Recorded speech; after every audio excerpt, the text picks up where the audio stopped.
Good evening, residents of Everett, Washington. I'd like to call to order the Everett Council meeting of November 6, 2024. For information on council meetings and how to participate, please visit everettwa.gov/city council. Clerk, will you please take the roll? Mayor Franklin. Here. Councilmember Toohey. Here. Councilmember Bader. Here. Councilmember Ryan. Here. Vice President Zarlingo. Here. Councilmember Vogely. Here. Councilmember Fossey. Here. President Schwab. Here. At this time, I'd like to ask Councilmember Toohey to lead us in the Pledge of Allegiance. Please rise.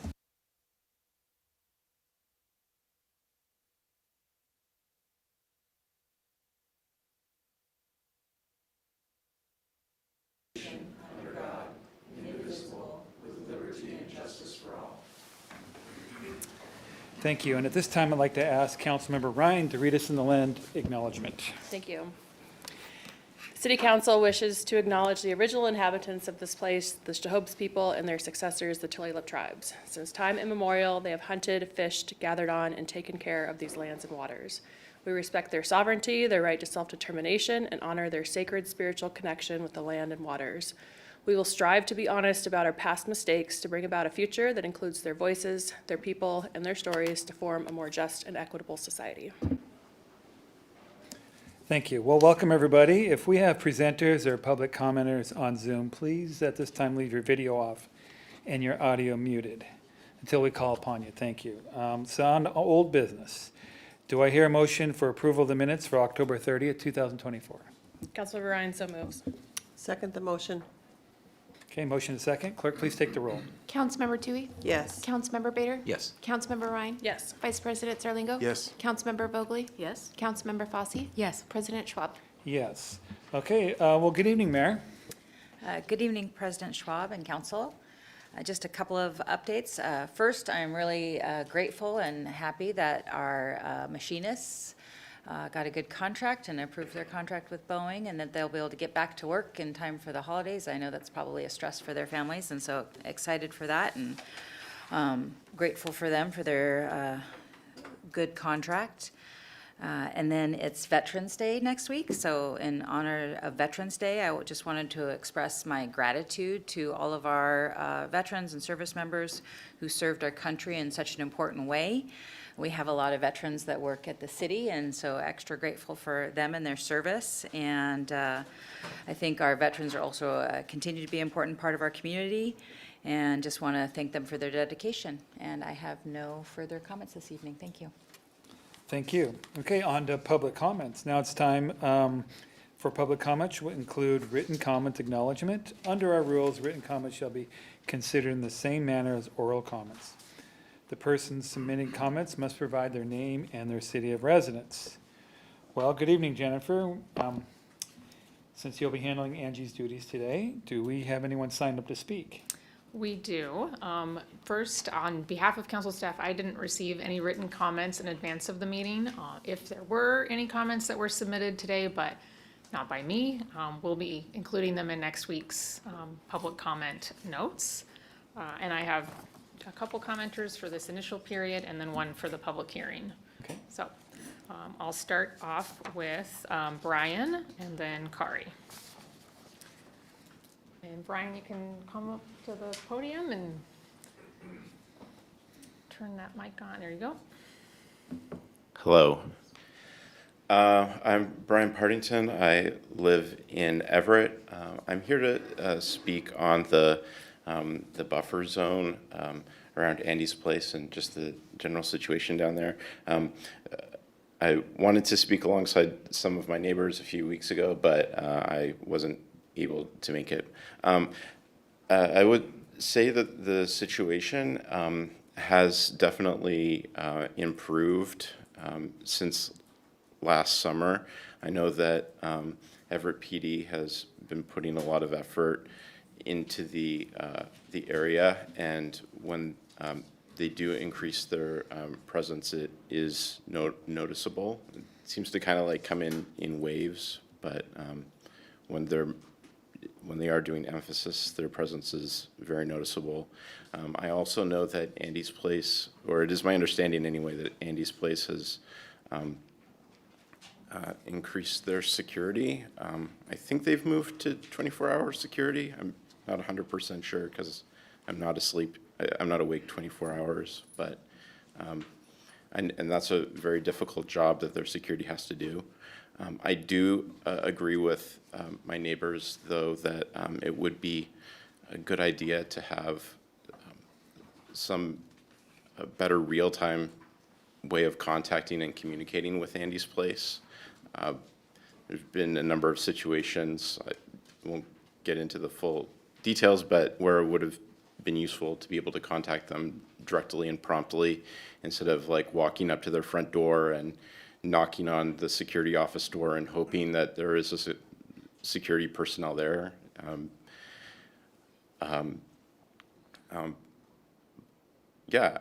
Oh, I think there was one more thing that I wanted to mention. Just that that things do seem to have improved, but I wouldn't say that they're much that, like, compared to last summer, but they seem kind of comparable to the summer before that when the buffer zone wasn't in place, at least in terms of altercations and whatnot that I've noticed. That's it. Thank you. Thank you. All right, Kari?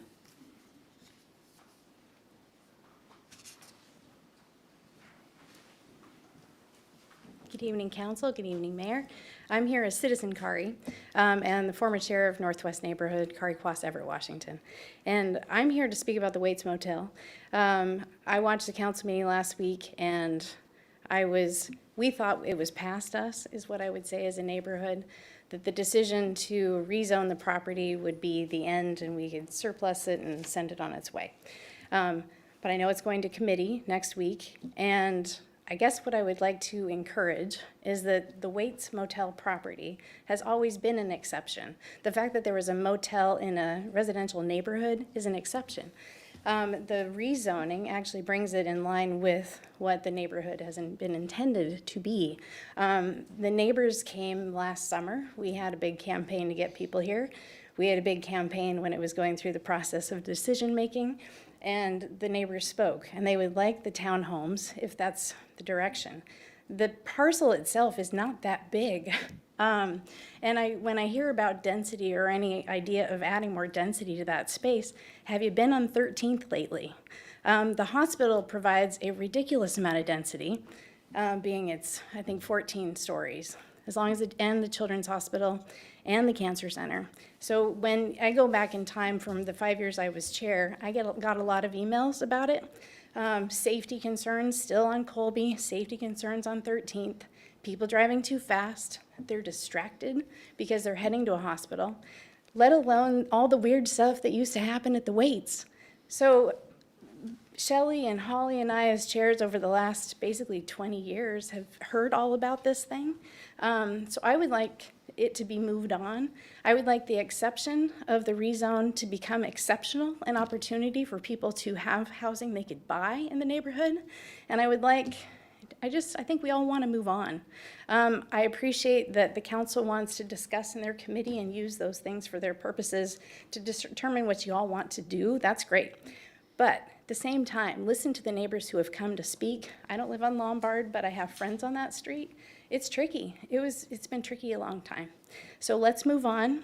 Let's find a way to replace it with a reasonable amount of housing so people can live there and own and become people that live in the neighborhood and appreciate it and understand that Northwest, yes, lots of residential homes, but we have a hell of a lot of density with the college and the hospital, and particularly on 13th Street. So I think it would be too much to let it be anything other than some sort of residential home. So thank you for your time. Have a nice evening. Thank you. That concludes the comments we've received, except for when we get to item 8, the public hearing. Okay, and we have one for that at this time? Yes. Okay, thank you. All right, so moving on to council comments. Councilmember Toohey. I just have one comment on Andy's Place. I know I sent Jennifer an email about getting from Compass Health, once they get their committee going, what their management plan is, if they could come and give us an update, or somebody could somehow communicate with us what that might be, and how 24-hour service is really important for the neighborhood. I know with Claire's Place, they had an entire neighborhood plan, and so I'm hoping that's what this committee will come up with. So just want to thank the residents for coming.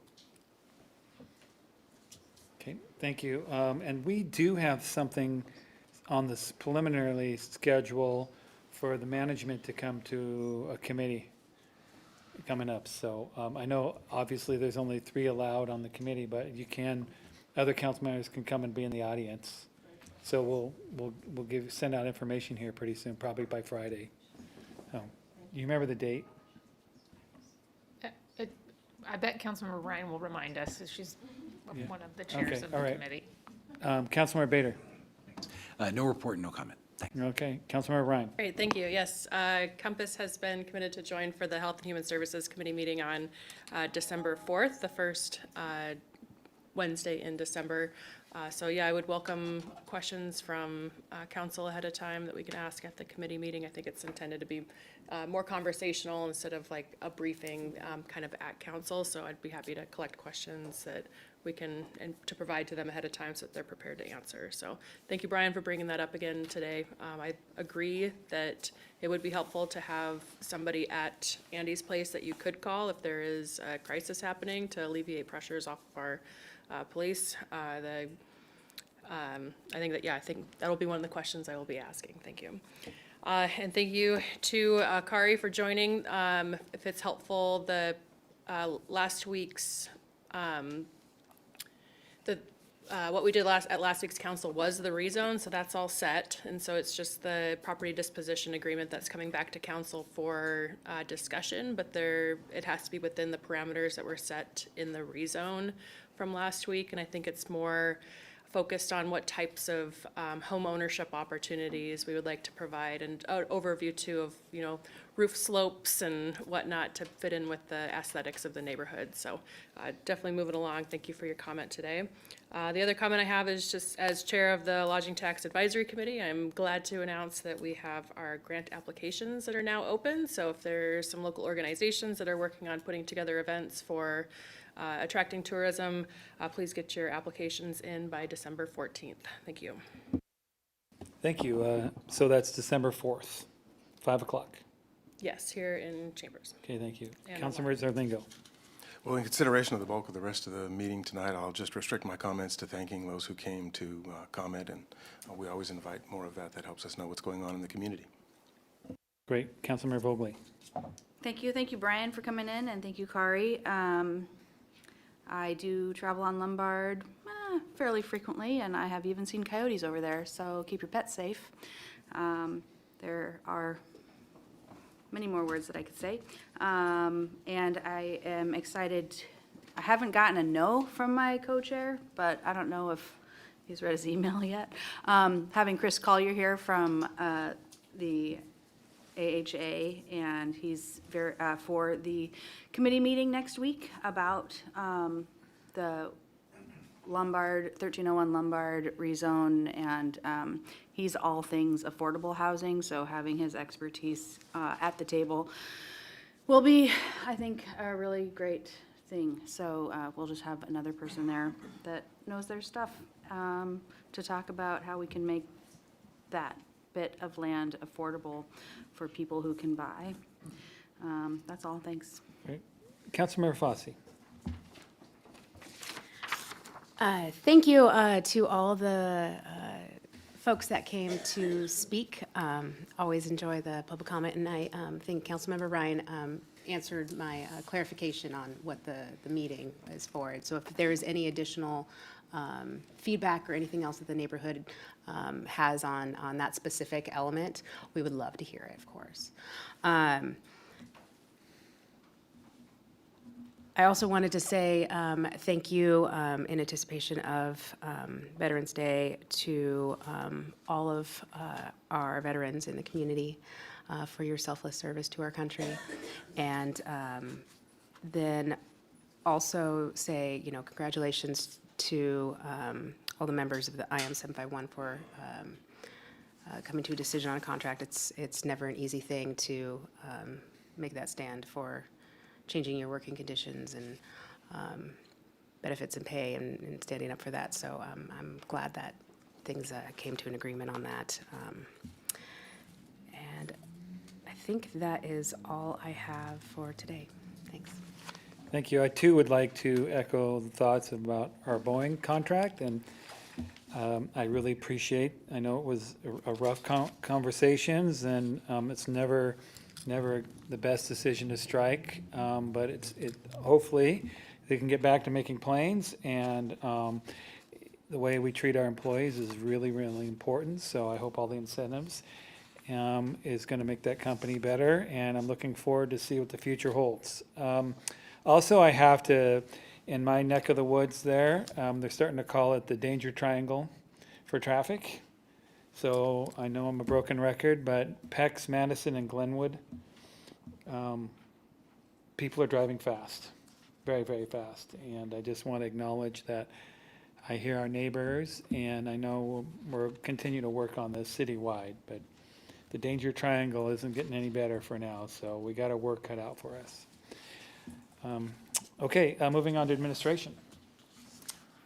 Yeah, just one quick item, Council. You couldn't possibly forget that a few weeks ago you authorized our next step forward in assessment of a new outdoor multi-purpose stadium.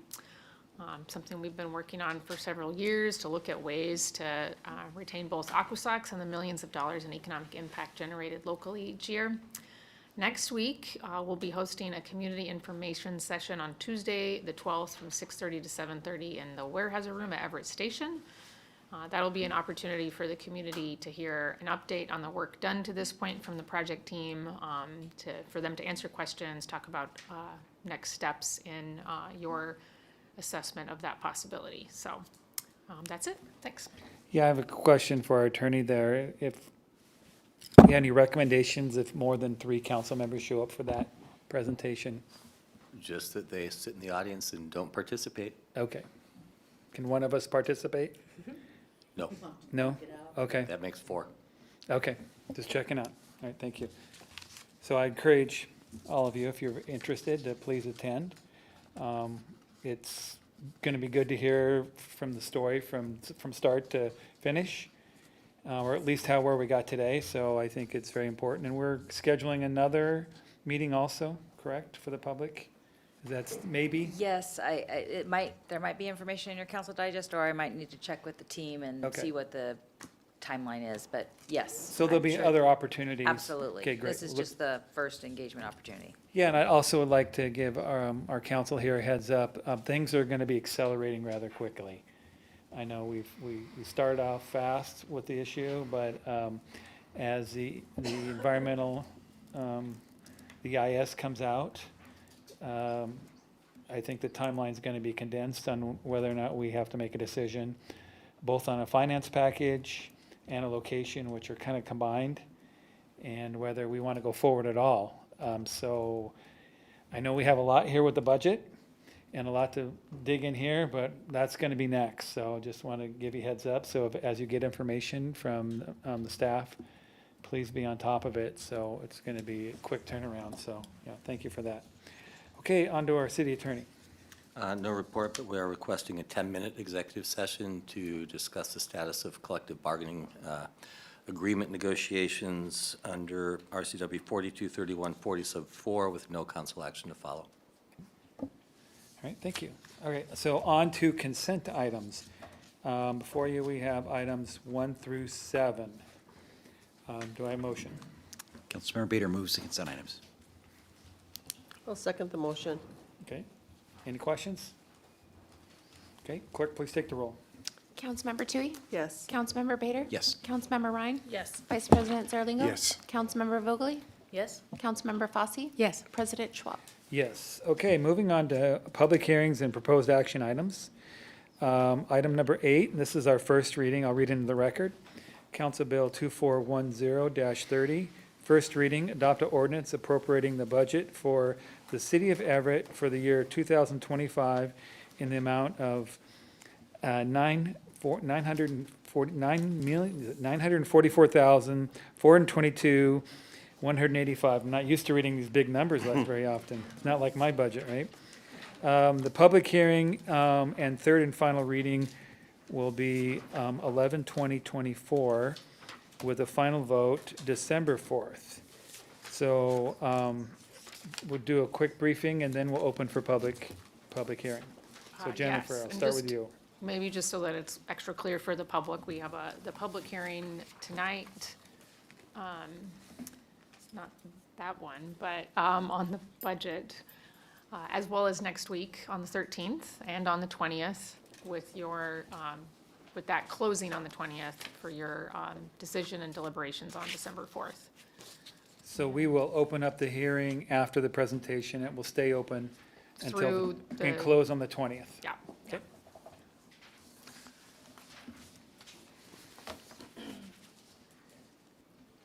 And for those of you who might be watching currently, you may want to tune into our budget committee that we had today. It was basically kind of part one of the presentation. So this is combined, so thank you. Good evening, Mayor and City Council. Heidi Berlantes, Finance Director. Joining with me today is Jamie Lee Graves, our Assistant Finance Director.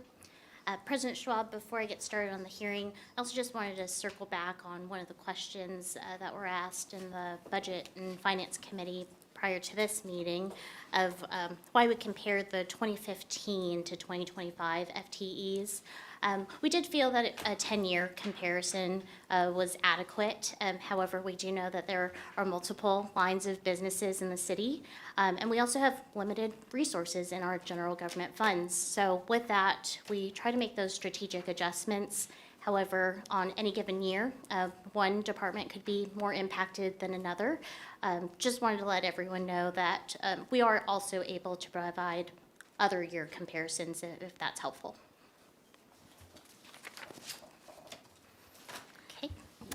Tonight is the first of 3 planned budget hearings on the 2025 proposed operating budget. During today's Budget and Finance Committee meeting, we provided overview information on the citywide revenue and expenditure budget. We will continue by presenting the highlights of the 2025 general government expenditure changes on a fund-by-fund basis. I will take a brief pause at the end of each fund for questions as we move through the slides. Some of our department directors are present and will be available to answer questions you may have regarding their specific areas. If there are questions that we are unable to address during this meeting, we will ensure that our responses are provided before next Wednesday's meeting. For those of you who did not watch today's Budget and Finance Committee meeting, I want to take a moment to share information on upcoming budget meetings. The second budget hearing, scheduled for November 13th, will focus on the highlights of the 2025 non-general government expenditure changes, ensuring that we cover the full scope of the proposed budget. We chose to only present on the general government expenditures tonight to continue to help our community understand that there are significant differences between the general and non-general government funds. You'll be reminded tonight what the general government funds support. Expenditures related to non-general government funds, such as enterprise, are presented next week. Enterprise funds, such as our utilities, golf and transit, operate similar to private businesses, and revenue cannot be used to support general government operations unless they are earned. The third hearing will be held on November 20th, and this will allow us to finalize any outstanding discussions. We anticipate that a vote on the budget will take place at the City Council meeting on Wednesday, December 4th. Okay, as a reminder, we are presenting the difference between the 2024 original budget and the 25 proposed budget. We use the 24 original budget as the basis rather than the amended because the amended budget often includes substantial reappropriations which can skew the year-over-year comparison. These adjustments can make it more difficult to identify the true changes in spending and revenue between the 2 years. Please note that any expenditure changes made mid-year in 2024 and any 2024 amendments Council has previously approved, these will continue into 2025 and have been incorporated into the proposed budget. In particular, you will see occurrences of labor cost changes relating to position upgrades and position reclasses due to changes in work assignments, most of which were discussed during Budget Amendments 1 and 2. As you know, the city has experienced a high degree of turnover in the last couple of years, whether that be due to retirements or losses to other entities. Recruitment and retention remain our challenges because the market for skilled government workers is so competitive. This is of concern because the city cannot deliver services without our skilled workers. So in an effort to improve the city's standing, compensation levels for key positions throughout all departments are reviewed relative to our peers, and changes are made where necessary. In addition, as part of the city's ongoing commitment to finding and implementing efficiencies in our operations, departments look for opportunities to reorganize job responsibilities as turnover occurs or our community needs evolve. At times, this results in existing staff taking on higher level duties that require position upgrades or reclasses to reflect those changes. We begin expenditure highlights with City Council, Department 1.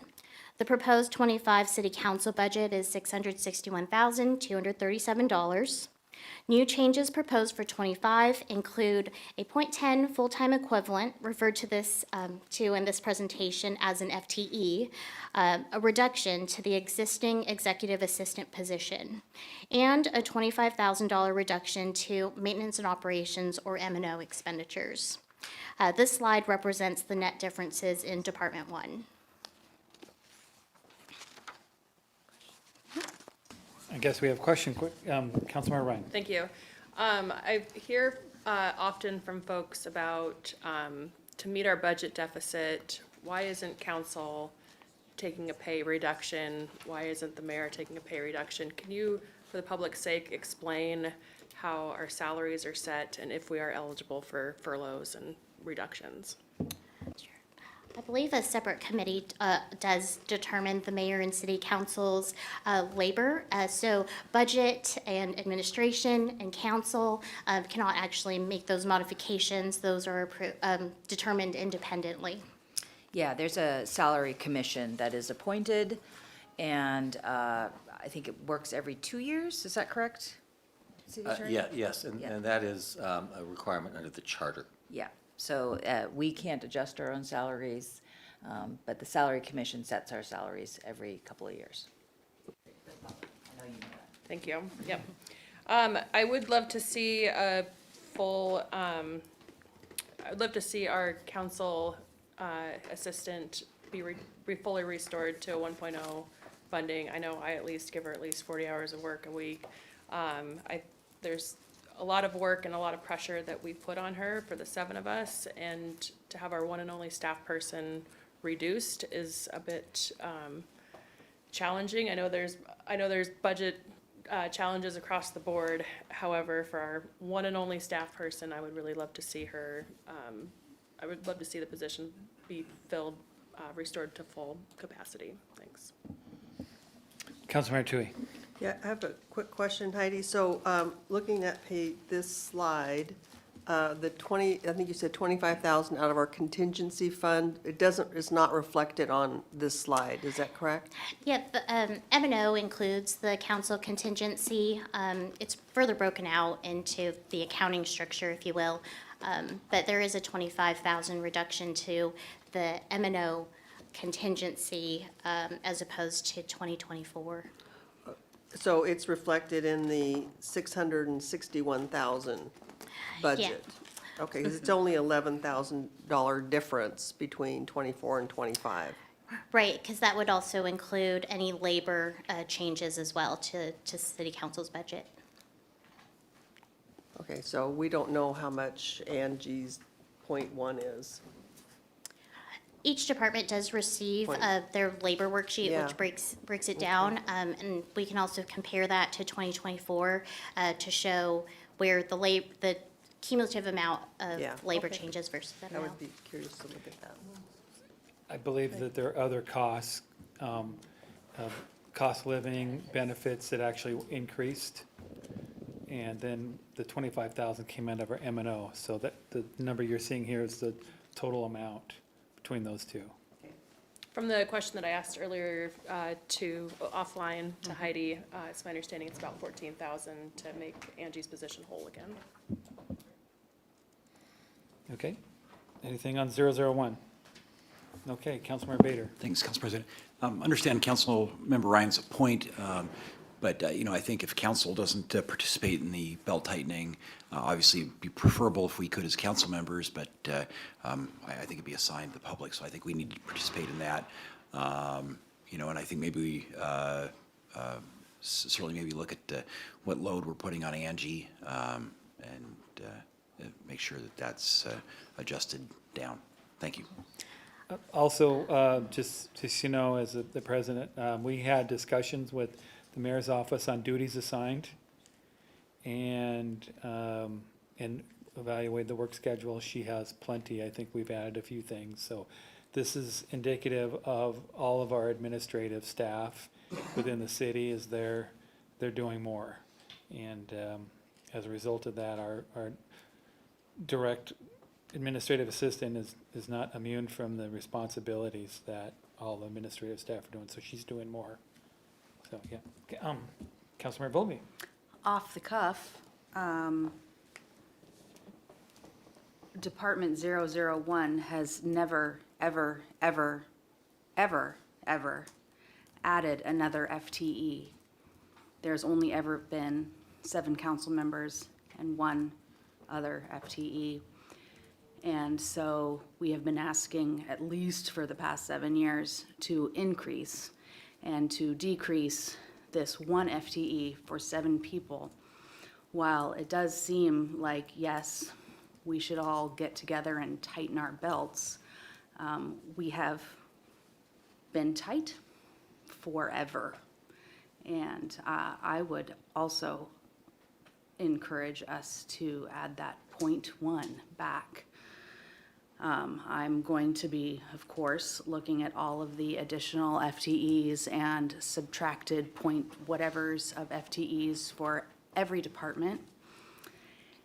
And I've done that every year, except for maybe last year. So having 1 FTE in a department that gets not much, plus we don't get paid full-time, so no matter what the commission tells us we're making, it's still not enough, so we're tight. And our FTE, with or without a name, deserves to be an entire FTE. Well, with the direction from this group, I could go back and look at the M&O. There are a few things that we could potentially cut out of M&O and work with admin on how we could put that 0.1 back. I would suggest we first look at our own budget before we look at others. So there's some other subscriptions that we could evaluate and maybe some other trimming that we can do within our budget to put that 0.1 back. That's what I'd like to start first without objection with this group. They'll come back with a proposal.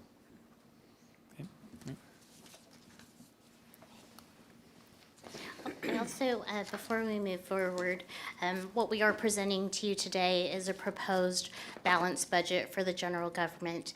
So if there is anything that needs to be added back, I do appreciate the feedback of where you would suggest us cutting in order to be back in balance for the budget.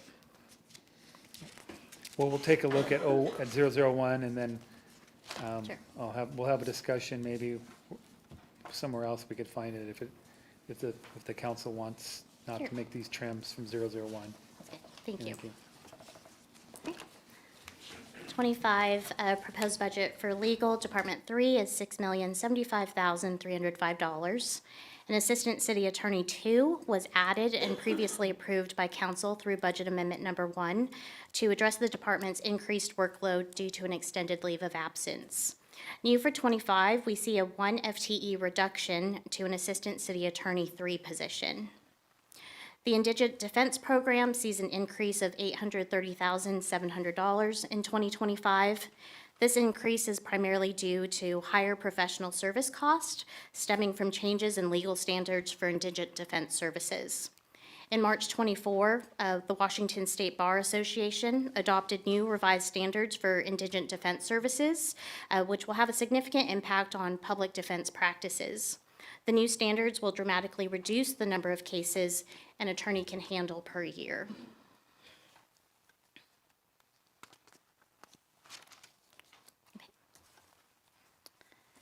25, proposed budget for administration, Department 4 is $1,661,958. Labor changes include mandatory furloughs for the executive team and an FTE reduction to the executive project coordinator position from 1 to 0.9 FTE. There have been reclassifications of positions to reflect changes in work assignments, and there's also a $33,000 reduction to the department's M&O budget. Question, Councilmember Tui. Heidi, can you talk, what are the furloughs going to look like? Is it like a week or a day or? It's a 40-hour furlough that's budgeted for, I believe, 5 of the executive team members. 40 hours for the whole year? Okay, great, thanks. Councilmember Fosse? So the proposed budget then is, in 2022, it was about $600,000 less? In 2024? 22 actual costs in 2022. Can you get back to me with what 22 that difference, was? because as far as I understand, the number of FTEs have gone down, but the cost had gone up. The FTEs have gone down. Yeah. And that could also be related to cost of living adjustments and benefit changes, and also the natural progression of step increases. Maybe just get back to me with Sure. like specifics later. Thank you. Okay. All right. Right. The 25 proposed budget for municipal court, Department 5 is $2,951,801. The city's automated traffic safety camera program launched in spring 2024. The primary goal is to reduce traffic violations, especially at high-risk intersections and school zones with frequent crashes or speed violations. The program focuses on increasing safety in these areas through automation. Council will recall that revenue generated by the traffic cameras is intended to cover the program's operational cost, including labor support. Excess funds by ordinance will be reinvested into improving traffic safety. A judicial assistant was added in Budget Amendment Number 1 to handle the administrative and judicial processing of tickets, such as reviewing violations and managing disputes.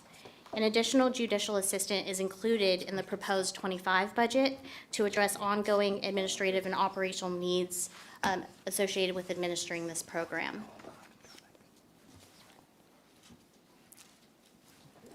Councilmember Bader. Thanks. More broadly than just the traffic camera issue, my recollection is that over many years now, the fine and forfeit revenue has been on a steady decline, which I think is, and I don't perceive that the incidence of that caused the levying of those fines and forfeitures has changed. And so I think that's something that I'd like to see us take a look at is there a way to bring that back on track? I mean, I think fines and forfeits are, the judges impose those for a reason.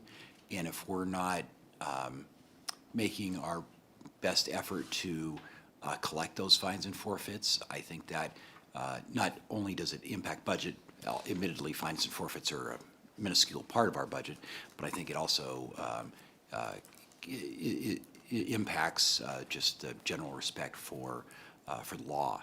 So I'd ask if we could take a look at the revenue side of this, and are we doing our best at bringing in the fines and forfeits that we should be bringing in that our judges have ordered?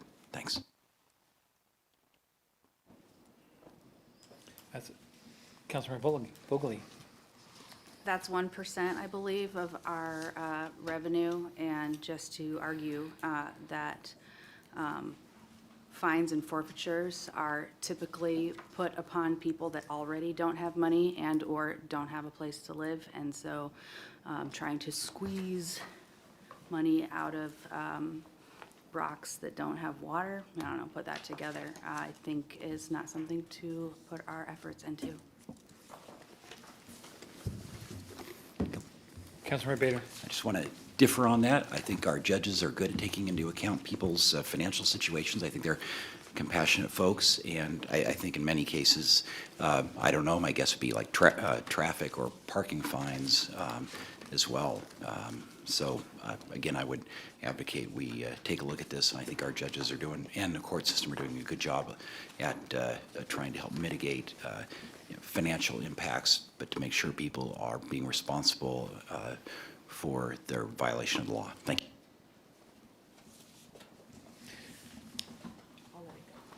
Okay, yeah, I had just a comment about, we've had some conversations about speed cameras, maybe increasing the amount. Is this one of those areas that we could use those revenues for? Would it be appropriate? The revenues are limited by ordinance, so there would have to be adjustment to that before we can divert it to other uses. So by ordinance, we define where those revenues go from the speed cameras and like, okay, Operational needs and traffic safety improvements. okay. Operational needs to run the program. And how long, do you know how long that ordinance is good for? Is it just permanent until we change it? I'm not sure, but I also believe that our ordinance reflects state law. That's kind of where I was headed, is that meets those requirements, okay. I know other cities use those dollars for other expenditures, that's why I We asked. can look into that further. Okay, thanks, great. The proposed budget for Human Resources Department 7 is $2,194,270. Budget changes include the reduction of 2 vacant positions, a Human Resources Director and an Administrative Assistant. Other positions were reclassed in this department to reflect their changes in work assignments.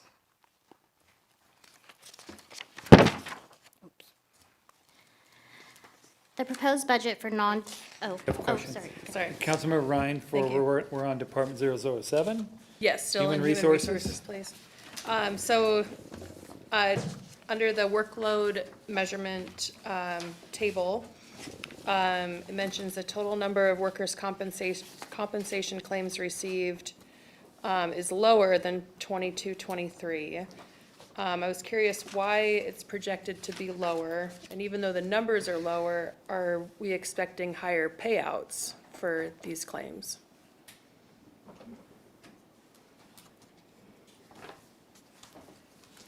So we have some staff in the audience, so if staff can answer it easily, we'll do it. And if not, if it's a more complicated, longer answer, we might just get back to you, so. Totally. And that is one of Defer those that to- I will get back to you on that question. Is Thank you. is the question clear, though? It is, thank you. Thank you. Thank you for walking up to the podium. Additionally, under the labor classification and employee relations, for workload measures, looks like there's 3 collective bargaining agreements coming up for next year, and I was curious if there's additional costs for our legal team to negotiate, or if there's any other considerations with those negotiations financially. I think Candy would have a better answer to that. Typically, the legal team recently has not been involved in those negotiations, but outside counsel have.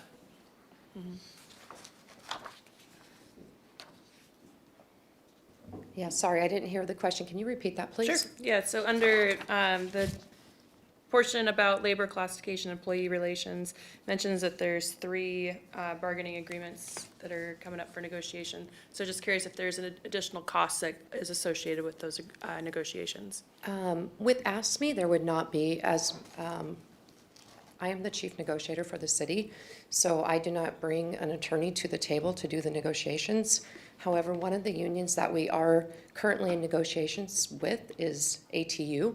For some reason, we are not able to negotiate that contract. That could go to interest arbitration, and that would require additional funds for that one.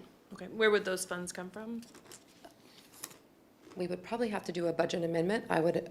However, in the 5 years since I've been here, we haven't been to an arbitration yet, so I'm very hopeful that we will get this contract completed without arbitration, and we will not need additional funds. Okay, thank you. While you're here, also under workload measurements, it mentions for ergonomic reviews conducted as 3,050.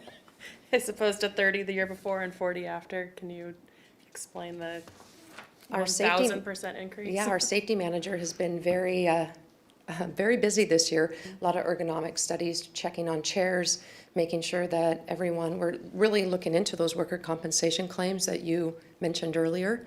And so we're really looking at aesthetics of each person's workspace to ensure that everything is status quo and that we are providing not only the best chair, but also stand-up desks when needed. So yes, Megan has been very busy this year. Okay, thanks. Thank you.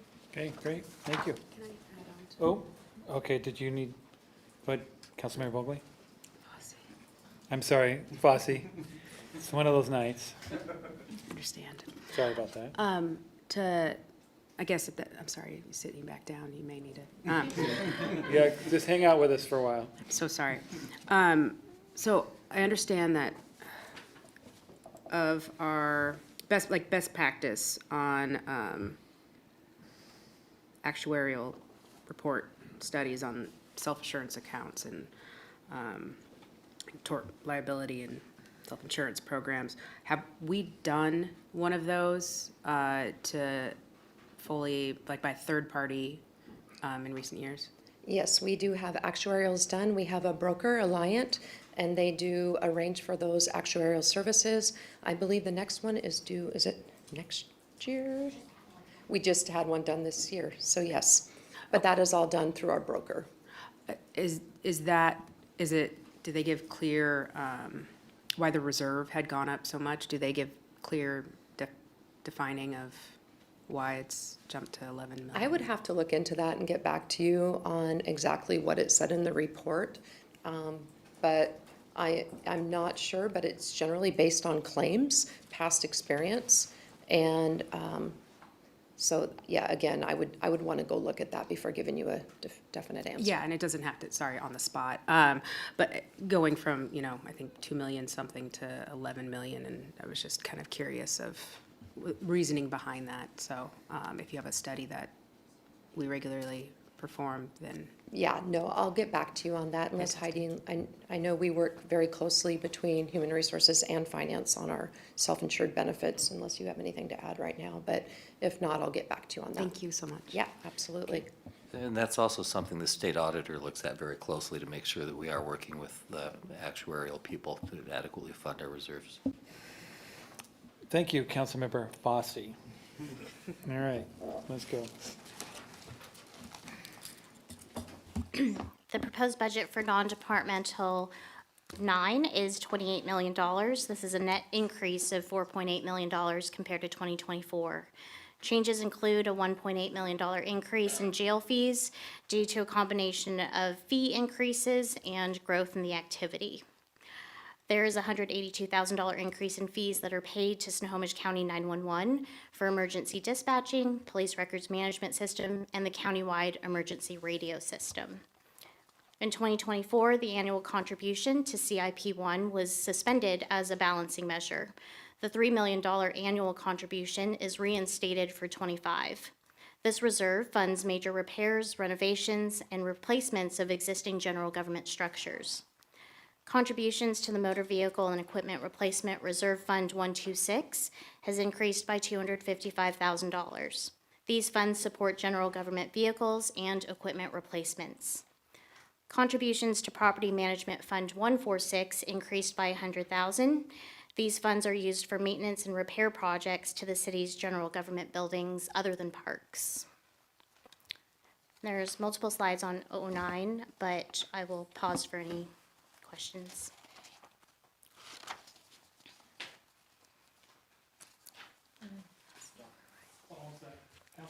Thank you. I wasn't sure if anybody else did. I have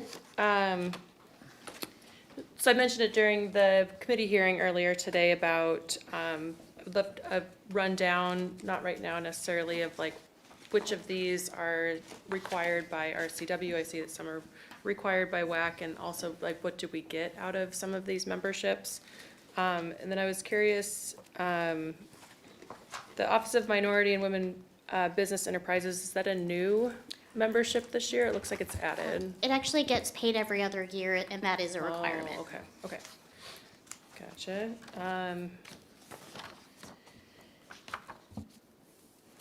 Did we have more for this fund, or? Okay, yeah, just keep through. going then. Sure. Staying with non-departmental Fund 9, the table on the right represents the total budget changes from the bullets on the previous slide, as well as this slide. There's a $180,000 increase in contributions to IT maintenance contracts, computer and IT infrastructure replacements, as well as telecommunications. There's a net decrease of contributions to the self-insurance fund. Although general insurance premiums, workers' compensations, and unemployment insurance continue to grow, the reduction is experienced in tort liability claims. Although we will continue to invest in human needs-related programs, the budget has reduced. $350,000 remains for human needs grants and Claire's Place support in '25. We reduced contributions to Economic Alliance of Snohomish County by $45,000. I'll just go to the next one. Thank you. And again, the table on the right represents the total budget changes for the whole non-departmental 9 from the bullets on the previous 2 slides, as well as this slide. The Carl Gibson Center management fee of $300,000 that is paid to Volunteers of America will be paid out of Senior Center Reserve Fund 149 in 2025. The labor contingency, or what is commonly known as the vacancy offset, was reduced by $195,000. Note that this is a negative amount in the budget. The vacancy offset is a budgeting tool that is used to estimate vacancy savings. And then mid-year, through a budget amendment, the vacancy offset is distributed by reducing department labor budgets where the vacancies have actually occurred. And we get a question here. Councilmember Bowlby? I was curious, how much longer or how much do we have left for the senior center, which isn't the senior center anymore? How many more years do we have to pay for the senior center? We do have to pay in 2025, and I'll have to get back to you on this, but I believe that there's a remaining 2 years, but the annual payment does go down annually. Okay, thank you. Councilmember Ryan? Great, thank you. Can you explain a little bit more about the increase in the telecommunications line item? So, what I do have is that Information Technology Department is transitioning all analog phone lines to a digital equivalent to reduce the city's dependency on our aging telephone company copper wiring. Copper wiring is considered legacy and will be phased out in the next few years. And we've also moved towards using Teams rather than our analog phones, if you will. So is this then for the physical, like what's kind of included in this $443,000 increase? That for telecommunications. I do know that that is the major project, and that covers $130,000. For the smaller projects, I will provide you with the list if that's okay outside of this meeting. Great, thank you. Our infrastructure is going to fiber optic, so better now than later, and it's voice IP is where they're transferring all the phones to. And I was also curious about the reduction in, excuse me, general government's share of tort liability insurance. And I was wondering, it might be a question more for legal, if that's leaving us vulnerable to any sort of legal claims, or is this coverage that was maybe extra? Certainly not leaving us vulnerable, because we analyze that very carefully, but I can check with our risk manager to get a more detailed answer for you. Okay, thank you. We also do have a separate broker for our self-insurance fund that covers tort liabilities as well as workers' compensation. So as Candy had mentioned, we look at historical experience, actual claims, but also we ensure that we maintain an ending fund balance that is anticipated to cover the claims that we'll need to pay out. So that does get adjusted on an annual basis. So this just represents the general government contributions to that program. Okay, thank you. I have a comment on the line item for police and fire contributions. This is under our, right now, our actuary goals, our contributions, our expenditures. Is that correct? You're looking at the contributions to the fire and police pension? Pension contributions, yeah. Yeah, so as a balancing measure in '24, or this year, we actually suspended contributions to both pension funds. And the reason that you're not seeing that as a change is because the suspension continues into 2025. Currently, based on our last actuary report, our target to fully fund these plans is 2030. So anytime we suspend contributions in any given year, we're increasing the contributions in the forecast for future years. We are due for an actuarial valuation for those two pension funds in 2025. As you know, the city's intent was to pre-fund these plans. However, there are cities that have a pay-as-you-go method. And I believe that I had mentioned in previous presentations that there are pros and cons to both methods that would need to be considered. I mean, I'm certainly in favor of prepaying those, but perhaps we need to reevaluate that when that point, maybe we change that, move that up or down, wherever you want to say, to a different year other than what we have right now. So I certainly want to keep the eye on the goals, but I think we might have to extend them realistically until we have some other revenue sources. And I can get various target years when I do work with the actuary in the upcoming year to see what that would look like in the forecast. All right, thank you. Councilmember Vogely. To go along with that, I think I'm looking at the same thing you are, but in a different section. So this is section 2 again. It looks like for the police pension fund, 637, we're budgeting 50,000 for 2025 and 2026, and then it goes up to 2 million, which-ish, that's at a round number, 2 million, till 2029. But the fire pension is static at 50,000. I guess that's just a general why question. Is that kind of what we were just talking about? So that's page 2-19. So there is no general government contributions to either pension funds for 2025, but there are other sources, which is where the $50,000 to each pension fund is from the Medicare D subsidy. Fire also gets another revenue stream, which is the tax on fire insurance premiums. Can you look at page 219? Because it says general fund contribution.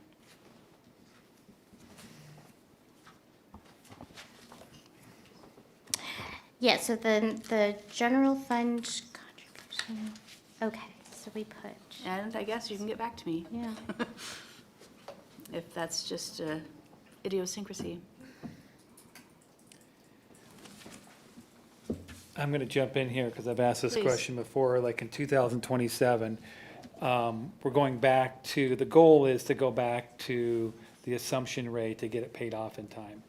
Which I agree with. So we either got to extend it if we want to reduce that dollar amount, so. Okay,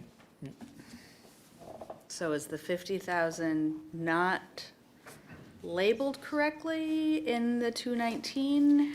No, Or am no, I it just not is. understanding it properly?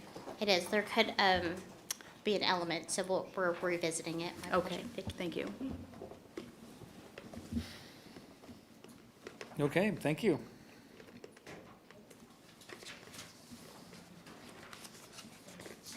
The proposed budget for Finance Department 10 is $4,081,730. In '24, through budget amendments previously approved by council, Finance reorganized to better meet the needs of the department and address high workloads. This included adding an assistant finance director to offer additional support to all divisions of finance, as well as to provide citywide procurement support. One financial analyst was added to the clerk's office business and occupation tax division to aid in detecting businesses operating in city limits of Everett that do not have established business licenses within the city. This work increases ongoing licensing and tax revenues for the city. A second financial analyst was added to the accounting division due to increased workload created by unfunded mandates, including new and ongoing financial reporting requirements. An accounting assistant position was reduced through the voluntary separation incentive program. Other positions were reclassed to reflect changes to work assignments. The department's M&O budget was reduced by $10,000. Councilmember Vogely. I haven't looked this up yet on my own, but I know that in the salary ordinance, there is finance director / treasurer. And I'm looking here, and there's finance director, 1 FTE, treasurer, 0.75. And so I'm curious about that. Yeah, prior to the former finance director retiring for succession planning, we had one senior financial analyst that was planned to absorb the treasury duties of the finance director. So that has since been reclassed from a senior financial analyst to a treasurer, which is something that also gets approved and discussed by the appointive compensation committee, as it is an appointive position. And then that is how it was added into the 25 proposed budget. And so is this the first that we're hearing about that as a council? No? No, Okay. you talked about it in the budget amendment as well, right? The change, I know that we now have an assistant sitting next to you, and I can't remember your title. I'm sorry, but it's different than it ever was. But I don't remember the treasurer / finance director being separated. Reclasses to work assignments, so long as the department is able to be within like their labor budget, then those don't have to come to, through a budget amendment. So this is the first time we're hearing about it in these words. Okay. If I'm wrong, please write it down and tell me about it, because I don't remember hearing that the treasurer / finance director was separated. Thank you.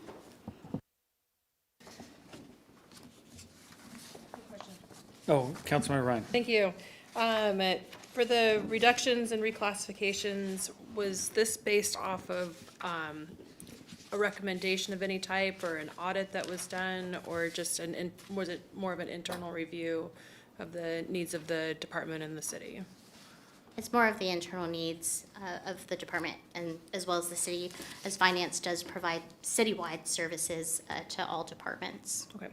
And then the budget manager, I've been surprised that I don't know who they are, even though we've had all these budget discussions. Have they been here? Not to this not to council meetings. However, she's heavily involved in the budget development process and putting this information together. Okay. So when you were in that role, you were here all the time. So I would expect a budget manager would be present. Also, prior to me assuming the budget manager, I believe that it was just the finance director that had spoken prior to me coming on board. Yeah, typically it's directors or their second in commands that come and spend time with council. Staff throughout the department, they often don't have an opportunity to speak to council. And a lot of our finance team are working on their databases and their numbers, and they're very, they work long hours. And we try to protect their time to do the work that they're doing on their spreadsheets and their analysis. And then Heidi and her assistant director, Jamie, are the ones that come and work the extra hours to come to council meetings. But I get to see the budget manager a lot. She works every day at the city. Great. Okay, other questions? Go ahead. No, that's fine. Yeah, I was curious about the treasurer position too, because I remember Susie mentioning before that she was the treasurer, so I was surprised to see it added separately. So I appreciate you bringing that up. Thanks. And I'll just add that for those of you that I'm sure that know Susie from before, she worked she worked 7 days a week. And that was not sustainable. And we, over time, through my team, Executive Director Lori, HR, and Candy, and obviously Heidi coming in, that we needed to have sustainability in the finance department. Appreciate Susie's incredible work ethic and long hours, but in order to have a healthy finance department, separating the treasurer and the finance director was an essential decision to have good financial oversight. Any other questions? Okay, thank you. So we're still on finance? Okay, we're on 15. Moving on to 15. The proposed budget for Information Technology Department 15 is $4,721,955. A System Analyst 2 was added in Budget Amendment Number 1 to provide IT support services for the courts. This position is partially funded by automated traffic safety camera revenues. The department reduced an administrative coordinator position and did reclass positions to reflect changes to work assignments. There is a small 1,700 cumulative increase in overtime differential and seasonal pay.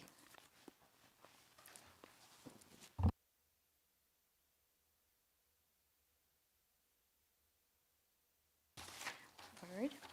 The proposed budget for Communications and Engagement, Department 18, is $866,342. The Communications Director is being reduced from 1 to 0.9 FTE, and an Engagement and Communications Specialist from 1 to 0.8 FTE. The half-time Multimedia Communications Coordinator position has been reduced. There's a $6,000 increase to seasonal pay for high school interns who support the city's communication and outreach efforts and also gain valuable work experience. The department's M&O budget decreased by $12,000. Question. Councilmember Tui, please. So the communication director, is that like a furlough, or is that .1 going to a different department, or? It's considered a partial layoff or a reduced work week. Okay, all right, thank you. Councilmember Vogel. When the salary ordinance comes around again, are all of the names going to be changed again? And the code, occupation codes? I know like many years ago, we had different names for 6004. And so the bringing it back to treasurer slash finance director, I imagine that those are going to have two different occupation codes coming up. Yeah, there would be two occupation codes. So I look forward to seeing that soon, at the end of the year, to go along with this 2025 budget. I'm looking behind you because the person that I usually ask the questions of is, can't wait to answer them, I'm sure. Okay, thank you. The proposed budget for Community Planning and Economic Development, Department 21, is $5,234,473. First, we'll start with the changes in the Community Development Division of this department. The added two positions were previously approved in budget amendments. A Community Support Manager was added in Budget Amendment Number 1. This position manages community support staff and also works with other city departments, mental health professionals, case managers, and community support team members. Additionally, this position represents the city in local, state, and federal programs and initiatives that further the city's behavioral health response. This position is supported by a federal grant from the Department of Health and Human Services, Substance Abuse, and Mental Health Services Administration, or SAMHSA. A program manager was added in Budget Amendment Number 2 to manage and oversee the city's use of opioid settlement funds and implement the Drug Crisis Task Force recommendations.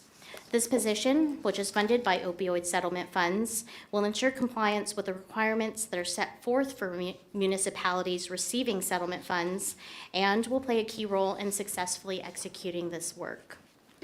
We also have changes relating to the city's support of the Community Housing Improvement, or CHIP, and Community Development Block Grants, or CDBG, programs.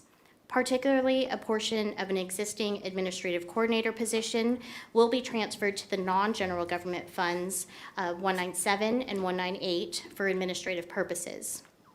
There's a $500 reduction to overtime pay and an $11,000 increase to the uniform budget.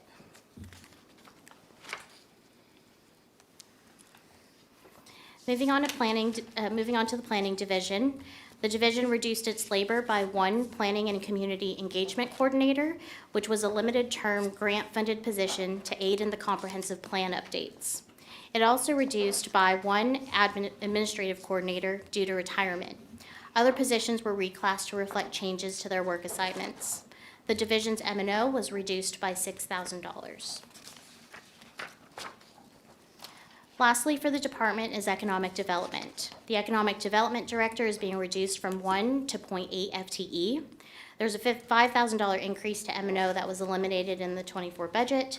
The department's M&O budget overall was reduced by $1,000.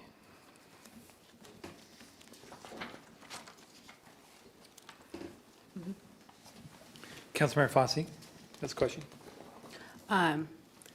Preface, I appreciate like all the work that the staff do and all the work that you put into, so don't take any of the questions that we ask as any sort of like it's, appreciate all the work being done. The economic development director, it may not be specifically this position. Is that what we're reducing when we're increasing maybe reliance on like a local chamber of commerce? No, this is the staffing reductions that we've made across the city, right? To- Yes. As we've talked about, to achieve $12.6 million in reductions, most all departments had to take a hit. Yeah. And for departments that we didn't get a full reduction through the VSIP or through a layoff, we did work week reductions or partial layoffs where somebody's went from a full-time position to a part-time position. So this is our economic development director who used to work 40 hours a week and now is going to be working some hours. And so it's just less work that's going to get done, less economic Yes, so development work. that's, sorry, but that's not exactly my question. My question was Sorry. more about the, the Everett Chamber of Commerce, what we expect that might accomplish in lieu of maybe some of the work that the city does. Is that related or tied to it at all? Nope. Or will it be tied to That's work anything? that probably we would have Needs- wanted to get needs to done that happen we were in- never able to do Yeah. because we didn't have a chamber, so. Gotcha. Okay. Yeah, Okay. they're not replacing anything that our economic development director did. It's just less work that we'll be able to provide. Okay, thank you. Yeah. Councilmember Zarlingo. And maybe a point of clarification, if I understood it more, of the economic development director was often working with larger companies on larger projects. And the Chamber of Commerce was more focused on our smaller, growing our smaller businesses. Maybe someday they'll be the big ones. Okay. Okay, thank you. Right. The proposed budget for engineering and public services, Department 24, is $10,832,187.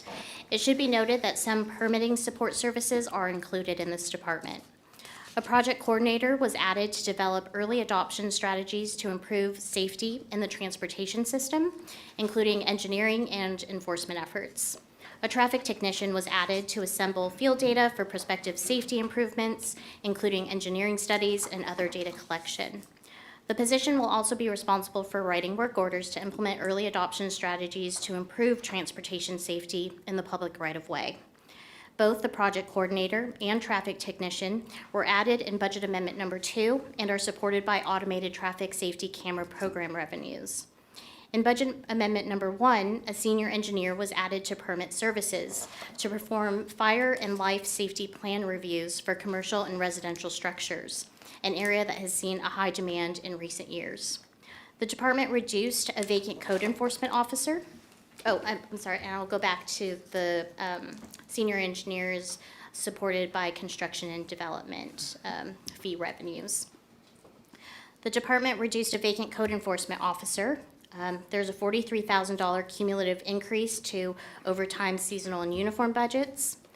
There's a $172,000 increase to cost allocation for record support, computer switchboard, construction inspection, and payroll support that's provided by the Water and Sewer Utility Fund 401.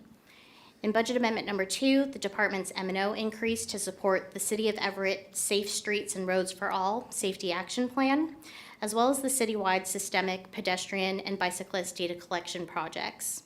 These projects are expected to continue in 2025, resulting in a one-time increase to M&O of $635,000, which will be fully funded by grants.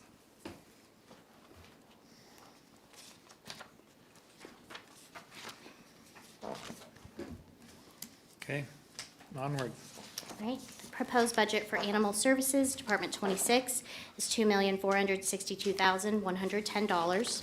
There's a $55,000 cumulative reduction in seasonal and overtime pay.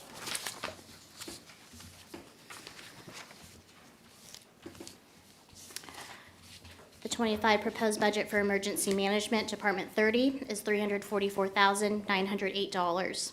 Both the Emergency Management Director and Administrative Coordinator positions are being reduced from 1 to 0.8 FTE. There's also a $700 increase to M&O to support their operational needs.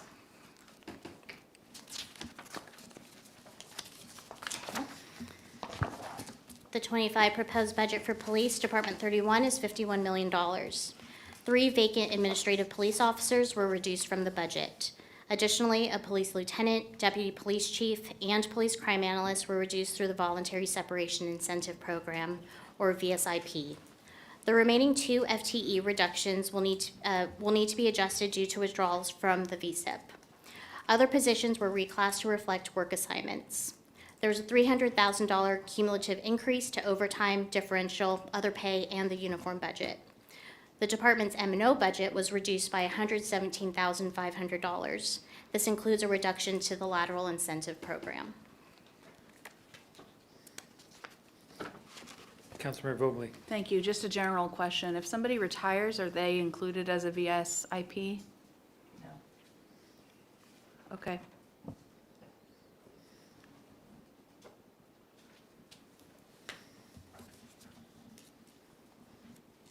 Questions? That's it? Okay. Okay.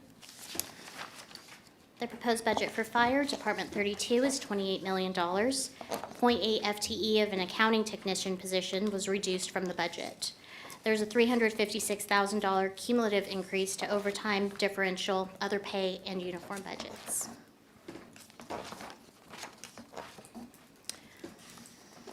The proposed budget for Facilities and Property Management, Department 38, is $4,453,042. 2 custodians, 1 electrician, 1 maintenance technician, and 1 capital projects coordinator were reduced through the Voluntary Separation Incentive Program. I'm sorry, that's maintenance mechanic. I get the 2 mixed up sometimes. In budget amendment number 1, 2 maintenance technicians were transferred. 2 maintenance technicians were transferred from Everett Transit Fund 425 to centralize this work. Other positions were reclassed to reflect changes to work assignments. There's a $3,000 increase to differential pay and an $11,000 increase to M&O to help cover the impact of inflation on their operations.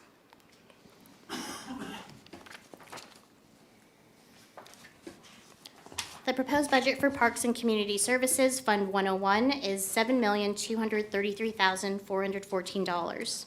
A total of 4 park ranger positions were reduced and 1 park ranger supervisor position through the Voluntary Separation Incentive Program. In budget amendment number 2, the department added a grant-funded community engagement coordinator position to aid in the planting of 7,000 trees in Everett. Labor cost is expected to be fully supported by the Federal Inflation Reduction Act Urban and Community Forestry Grant Program through 2028. Other positions were reclassed to reflect changes to work assignments. There's a $15,000 cumulative increase in overtime and seasonal pay. The department's M&O was reduced by $193,000, including the capital project budget, which funds small repairs to playgrounds and other park amenities. Councilmember Ryan. Thanks. Just connecting a couple of dots here from the committee meeting earlier today when we went over the general government FTE history for the last 10 years. Besides the transfer between funds for fire, parks and the Parks Department has taken the biggest hit in the last 10 years of losing 17.8 FTEs, which I think is sad. So I just wanted to make sure I flagged that for public consumption. Thanks. Council President? Oh, yeah, I'm sorry, Councilmember Bader. Yep. Heidi, my apologies. I'm running track of the revenue offset at the bottom of this one, and can you tell me more about that? And I might have to have you go back to the previous one too to talk about that. No worries, yes. Revenue offset shows the revenues that are actually received by the department, whether that be through a cost allocation of services provided, department-specific revenues such as boat launch fees or other recreational fees. And so this is meant to showcase that although their 25 proposed budget is $7.2 million, the department is actually recouping $1.2 million in revenue. Thank you very much. Good question, thank you. Yes, Councilmember Tui. Thank you. Okay. Just a question. Lots of reading going on And over I'm here. not sure, I know, I'm not Sorry. sure who to ask this, but in looking at the parks and the volunteers that, you know, we don't no longer have Forterra as a partner. And they provided a lot of volunteer hours back in 2022. So I'm just curious if we need that or just what we plan to do. Yeah, Forterra was unable to continue the partnership. That's how that partnership ended. They were having difficulties of their own. Okay. I'm sorry, Bob Leonard, Parks Facilities Director. So we were not, like, we wanted to sever that relationship. We still have a relationship with Forterra, just not on the volunteer portion. So we do still take part in the green communities, so we are still part of Green Everett. But we've had to do some internal work to try to match the effort that we were being provided with our partnership through Forterra. Okay, well, that's too bad. All right, thank you. Appreciate that. Thank you. Yeah, there's just a lot of reading going on here, so we're ripping through this quick, so thank you very much. Any other questions? Okay, thank you. The proposed budget for the library, Fund 110, is $5,067,639. Labor reductions include voluntary furloughs and reduced work weeks. 1.7 FTEs were reduced from the budget through the Voluntary Separation Incentive Program. Additionally, a vacant position was reduced from the budget. There is a $5,700 cumulative increase to overtime and differential pay. Circulation Assistant 1 day labor pay was reduced by $41,000. Although these are the budgeted assumptions, labor will not be finalized until the library board meets in mid-November. As you know, administration provides the library with a fixed budget amount, and it is the role and responsibility of the library board, working with the library director, to decide and approve how these resources will be allocated in their budget. The department's M&O budget was reduced by $303,851, and this includes library materials. Councilmember Tui. Yeah, I just would ask when they're done with that, if Abby could come and speak to us about what this is going to look like for both of our libraries would be very helpful. Thank you. Councilmember Ryan. Thank you. Do you know if, it's probably part of Abby's presentation, but do you know if this will result in a reduction of library hours? As I understand, yes, but that, again, will be up to the library board ultimately. As I understand it right now, Abby is still planning to keep both branches open, and it'd just be different hours than we're currently experiencing. Okay, great. And what was the date again for their next meeting? Lori? I think it is the third Tuesday in November, so I think it's the 19th. Lori Cummings, Executive Director. Yes, November 19th is correct. And I think it's fair to assume that a reduction in hours will be part of this. This is a large enough budget reduction that I think that the board and the director are working towards a solution, but that will include a reduction in hours. I'm fairly confident. Okay. Well, trying to think through dates, I don't have my calendar up. With the date for the meeting, I guess, are we gonna have enough time as council to look through what their proposal is before our final vote? I was thinking I would be emailing Abby shortly, but perhaps inviting her to be here on the 20th of November. The final, third and final reading and vote is December 4th.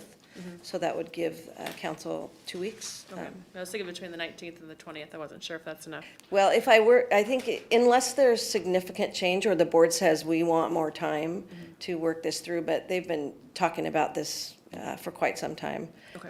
as the numbers came out. So I'll check with Abby, but I think that hopefully she could be here the 20th. Thank you.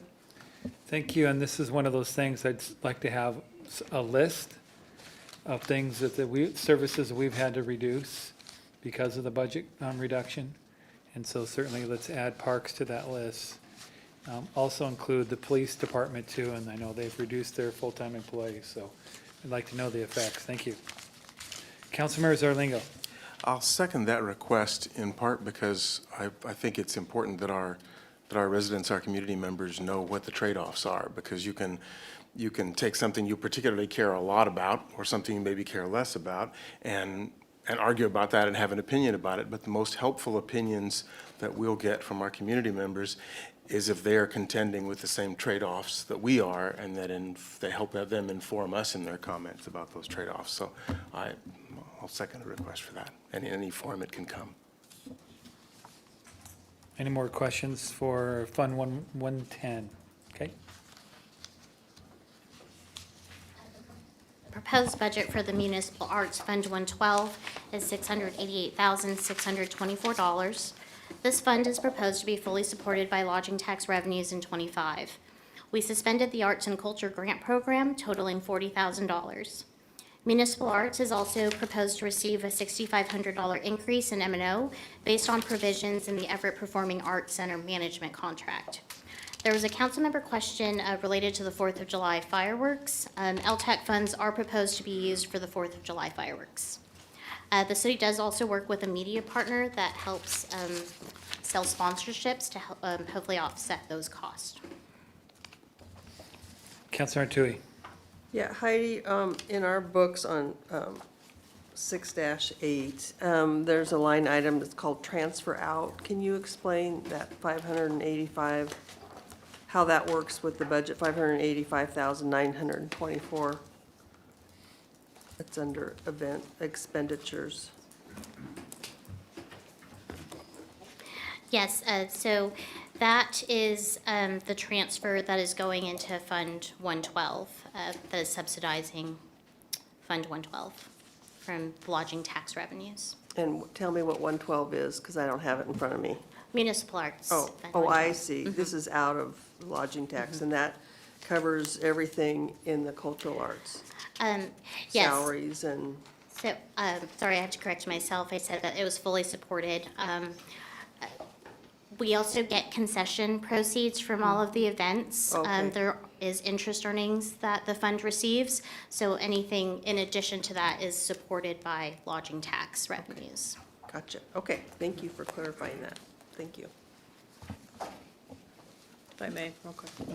Councilmember Ryan. So then to build on that and to, I guess, put an exclamation point behind it, so then that will mean that our lodging tax grants this year are almost a quarter of what they usually are. So just wanted to make a note of that. That will be on my bullet point list that I've been, yeah. Yeah, I good. think last year was over 500,000, and this year it's gonna be closer to 200,000 with the same pool of applicants that weren't able to be fully funded last time, so. Yeah, it's a good wanna- point. Thank yeah. you.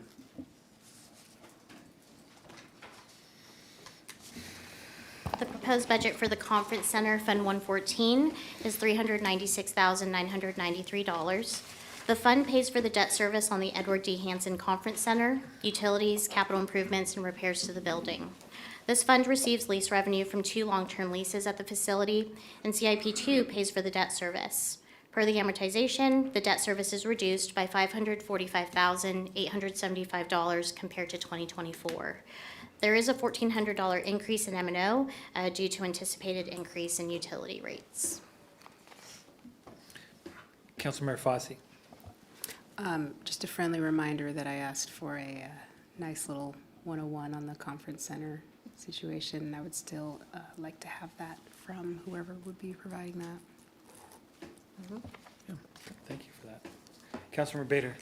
Heidi, can you explain what it means per amortization schedule? Does it mean, are we getting to the point in those payments where we can naturally reduce them, or are we now drawing out the time we're in? Anytime we issue bonds, we do receive an amortization schedule or a payment schedule that outlines the principal and interest payments that are made each year. So when comparing 24 to what we are expected to pay in 25 per that schedule, it shows a reduction of $545,000.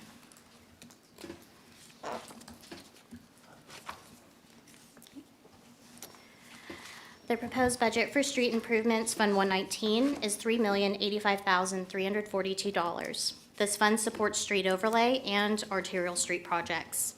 Street overlay projects are supported by car tab fee revenues, a $300,000 allocation from CIP 3, which is real estate excise taxes, and property tax.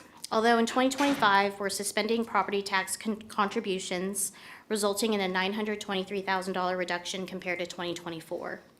The budget retains just over the noted $3 million for street improvements.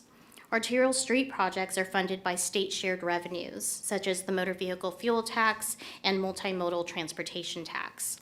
Arterial street expenditures increased by $1,600 as a result of anticipated increase to the city's portion of state shared revenues. Councilmember Bader. Thanks, Council President. Just to your point of this list we're beginning with, or having, what will this mean? It will mean the street in front of my house gets maintained every, 15 years instead of every 10. So I don't expect an answer now, but just adding that to Council President Schwab's suggestion. Yeah, the list. Okay, thank you for that. This is the last slide for this budget hearing. The proposed budget for the streets, Fund 120, is $3,410,300. Positions were reclassed to reflect changes in work assignments, and there's also a $16,000 cumulative increase to overtime, other pay, as well as the uniform budget. Is this the fund that also does the sweeps of camps and such, or I'm sorry, the cleanups of camps that are found of people to be living on the streets? Yes, our encampment team works out of our streets fund.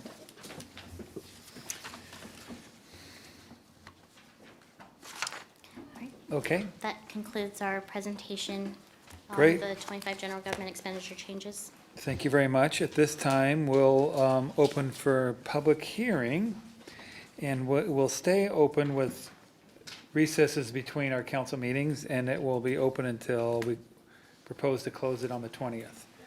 So, Jennifer, do we have anyone to speak? We do. We have one. We have Scott, who previously requested 5 minutes, which Council President approved. So Scott can come on up to the podium, and you'll have 5 minutes.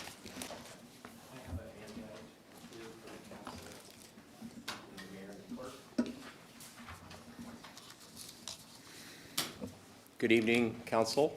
Good to see you all. Scott Murphy, long-term resident of Everett. Glad to be here tonight. Appreciate the opportunity. While I will not have enough time to go through all of my comments and questions on the budget, I do appreciate the 5 minutes.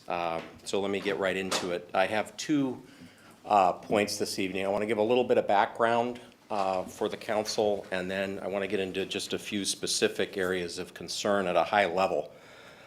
First of all, government has an insatiable need to spend every single dollar they receive and then some, and that is obviously a big problem. Individual households don't have the luxury of spending more than they earn, and yet often we're asked to pay to fix the problems that elected officials create. And I'd like to just point out some background here. The mayor and the city administration here in Everett knew that there was a financial problem more than 4.5 years ago, and there were plenty of early warning signs of pending financial problems. In fact, in early 2020, there was a projected deficit for 2021 of approximately $12 million. And so on February 26, 2020, a special meeting and retreat was held right here in this room to address the budget deficit facing the city at that time. Most of the ideas discussed at that meeting are the very same ideas that were discussed and presented by the administration to you folks earlier this year. So very little has really been done in the last 4 years to chip away at this problem. A recent comment was made by city staff regarding the current cuts presented in September of this year, stating that these current cuts would lead to a balanced budget in 2025. The comment went on to state, quote, "But the forecast for the upcoming years predicts future deficits of $6.8 million in 2026, increasing to $32.9 million in 2030, end quote. It really should offend everyone who resides and does business in this city when city leaders insinuate that our city would actually ever face a deficit of $32 million in 2030. And now here we are approaching 2025 with COVID behind us and facing the same financial deficit challenges that the mayor and the administration have known about for years. Now, the mayor's solution was to ask the voters for a property tax increase to fix the problem that the city should have been chipping away at for the past few years to avoid being in the situation that we are in today and relying on fund balances to balance our budget. And I'm going to come back to that because it's very important that the community and everyone clearly understand what has happened to our fund balance in the last 4 years. Council members, it's really very unfortunate that you've all been put in this position of having to work in a financial environment involving deficits every single year. And I know that it's not the way you want to address these serious financial matters. The City Council really should be expecting to receive better guidance from the city leadership and avoid being placed in this position every single year. So now I want to transition to a few specific concerns that I have. And if you'll refer to the handout, what I have put together here, and this is based on data right out of the city's 2025 notebook for the budget. And so if you look here, you'll see on the upper left-hand corner, this shows that the accumulated Everett general government fund balance as of the end of 2021 was at $55 million. I went back to 2021 because I was still on the council then. So the entire 100-plus year history of the city, we had built up to a $55 million fund balance at the end of 2021. So we're up here, and now 4 short years later, we went from up here at 55 million to now what is projected down here in the city's proposed budget to be down at 33.8 million. So we have blown through $22+ million in just 4 years of the city's accumulated fund balance. We should all be very concerned because that balance can't go to zero. When I was on the council, we had a policy in place that that number should never go below 20% of the annual operating expenses. Folks, we are at the floor. Okay, now, the other thing I want to bring up is that this budget that we have this year, as I mentioned, the only way it's balanced is that there is a $4.6 million utilization of the fund balance. So the fund balance continues to drop due to the way that this budget has been prepared. So it's really not a balanced budget. If you could put a cap on it, be great. I will wrap it up. I have a lot more concerns. It's a 400-page document, as you know. I appreciate all your good questions. I think you really should focus on the left one, fire and pension. That is a big issue. Again, those obligations are being kicked down the road yet again. And when you get into pay-as-you-go, look at what those projections are right now. It's millions of dollars every year that are being paid out of the reserve fund. If you were on pay-as-you-go, we would be in serious trouble right now. So I have more later, but I appreciate your time. Thanks. Thank you. Okay, Jennifer, is there any other one to speak? There's no one signed up to speak, but I will appreciate when appropriate a chance for a finance director to respond to the, to help clarify the most accurate information. So. Okay, is there any questions or comments from council at this time? Okay, yeah.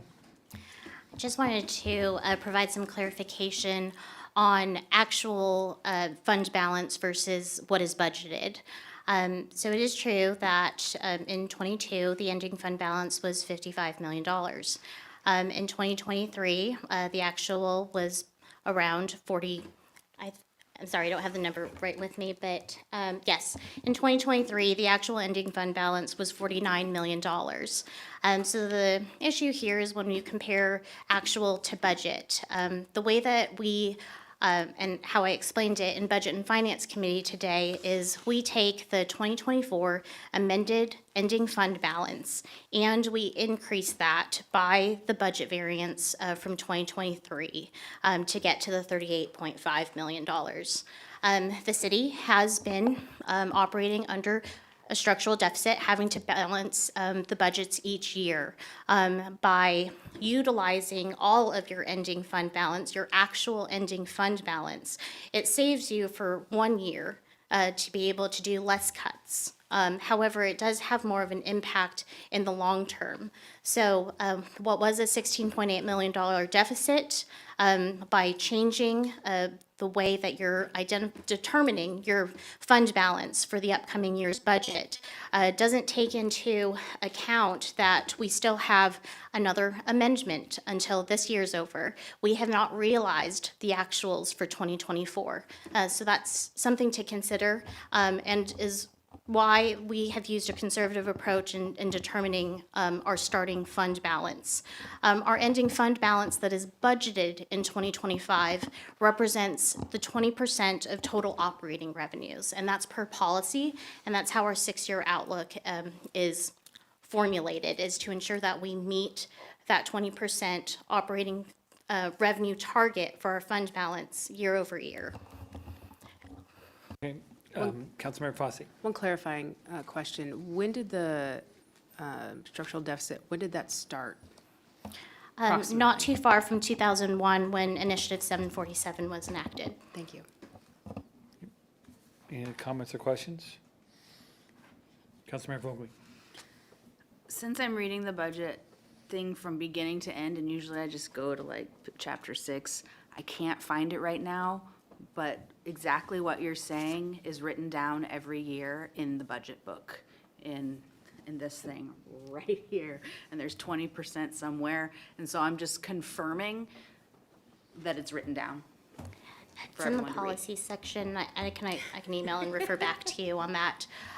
What is true is that we are using fund balance every year when we balance the budget, but that is the budget variance. The budget variance is truly fund balance, but we don't realize that in the budget until we capture those under expenditures from the year that has been actualized. So that is in fact true. Okay, at this time, I will just suspend the public hearing and we'll go on to our next item. Item number 9, first reading, Council Bill 2410-31, first reading, adopt an ordinance levying the EMS property taxes for the city of Everett for fiscal year commencing January 1st, 2025 on all taxable properties, both real and personal, subject to the taxation thereon. The public hearing and third and final reading and vote will be 11/20/24. So we're not opening a public hearing today on this issue, correct? We are, but we don't have anyone signed up to speak. We have no one to sign up today? Okay, so I will open it at this, do we have any presentation first? We do. We do? Okay, so Yes. before I open the public hearing. But we just have one briefing for the 2 property tax ordinances, so that's the good news. Okay, so at this point, I'll just read number 10, and is it okay to, item number 10, can we have public hearing for both at the same time? Okay, so item number 10, Council Bill 2410-32, first and final reading, adopt an ordinance levying the regular property taxes for the city of Everett for fiscal year commencing January 1st, 2025 on all taxable property, both real and personal, subject to taxation thereon. And so I will begin, before we open the public hearing, we'll do a briefing on both item 9 and 10. Good evening, Mayor and Council. Jamie Graves, Assistant Finance Director. Tonight, I will present the 2025 property tax ordinance for the city's regular property tax levy and the emergency medical services, or EMS, EMS property tax levy. The 2025 regular property tax levy estimate is $41.4 million, and the EMS property tax levy is $10.2 million, plus amounts made available for new constructions, annexations, state-assessed utilities, and refund levies. Both ordinances include a 1% increase from the 2024 tax year. As a reminder, when Everett property owners pay their property taxes, all of that money does not come to the city. In fact, Everett only receives a minor portion. Shown is a breakdown of where each dollar of property tax paid by an average residential property owner is allocated. In 2024, 68 cents of every dollar supports the school system. 6 cents goes to the Snohomish County. 2 cents goes to the Regional Transit Authority, and another 2 cents to the Port of Everett. The City of Everett's EMS Fund, a non-general government fund, receives 4 cents of every property dollar. Lastly, 18 cents directly benefits the City of Everett, funding crucial services that significantly impact our community's quality of life. This chart, as you've seen before, illustrates the impacts of inflation and the 1% limit on property taxes. The time span begins in 2001, when the 1% limit was enacted, and extends out to 2024. The Consumer Price Index, or CPI, is a measure of inflation used to produce this chart. The blue columns in this chart starts with $1 in 2001 as the base year. That $1 is then deflated over the years by the difference between CPI and the 1% growth limit until by 2024, the value of that dollar in terms of how much we can buy with it declines to only 54 cents. For every dollar in property tax the city had in 2001 to fund services, we can now only pay for about 54 cents of those same services. So question, I think I've asked before, what index, CPI index do you use? The Tacoma. The what's that? June CPI, Seattle. For which one, which index, do you know? Seattle. I know it's Seattle. June to June, for which one is it? Seattle, Bellevue, Tacoma. Okay. And this does not include the construction index, correct, which is quite a bit higher? Okay, thanks. The two charts compare Everett with other cities in Snohomish County with populations greater than 10,000. Everett is the county seat and the largest city, both in population and geographic area served. At 114,800, Everett's population is 35% higher than Marysville, the second largest city, and almost 3 times higher than the average of this group.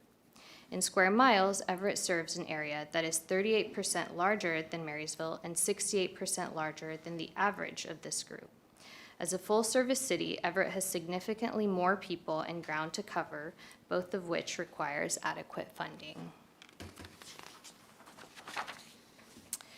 The information on this slide compares Everett's property tax rates for general city, fire, EMS, and library services with other cities in Snohomish County with populations greater than 10,000. Being a full-service city makes it difficult to compare the city of Everett with other cities that have divested responsibility for one or more core services. Because Everett is the only full-service city in this group, it is necessary to combine separate levy rates to produce a reasonable comparison. At $1.90, Everett's core services levy rate is in the lower end of this group, with $2.31 being the average levy rate. So I want to make a comment here. So Edmonds is having some financial difficulties, City of Edmonds, my understanding. They're running against the same issues that we are. And I see, I'm going to just pick on Linwood too. They also have a considerable amount of revenue source from traffic cameras that I believe it exceeds this rate, my understanding. Is that correct? In the comparison? Are you aware of those? No? Okay. I just want to illustrate the fact that some of our two comparisons, one of them's in trouble and the other one has a significant amount of revenue generation in other forms. Yeah, this is just giving you that property tax comparison. So each of these cities, we have other funds that we're reliant on Of as course. well, but it's a good point that others have other tools available and/or are facing the same challenges. You didn't even highlight the other one that's low. I think they are facing challenges too.